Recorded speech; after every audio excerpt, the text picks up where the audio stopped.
Bryonia में भी मैंने बताया था आहिस्ता आहिस्ता आने वाले मर्ज हैं जो बढ़ते जाते हैं, मगर जो हाद अमराज हैं नमूनिया वगैरह, उनमें इसकी आहिस्तगी से ये मुराद नहीं कि 4-5 दिन लगते हैं।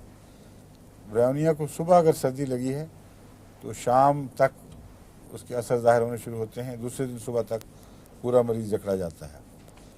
मगर एक और मतलब है आहिस्ता का, उसमें ब्राउनिया के जोड़ों की दर्दें, उसकी असाबी तकलीफ़ें, जिनके अंदर बाज़ जहरीले मादे बैठ चुके होते हैं, ये जो हिस्सा है इसका लंबा अरसा होता है काफ़ी, यानी साल 2 साल 4 साल में ब्राउनिया के मरीज़ बिगड़ते बिगड़ते क्रॉनिक बन जाता है, इसलिए कि वो मर्ज़ें ही ऐसी हैं। इसलिए उन मर्ज़ों के मुताबिक इसका मिजाज, आहिस्तगी का जो मिजाज है वो लंबे अरसे तक फैल जाता है। जो अमराज फौरी नौयत की हैं उनमें भी ब्राउनिया का आहिस्तगी का मिजाज उनके हमले को सुस्त कर देता है।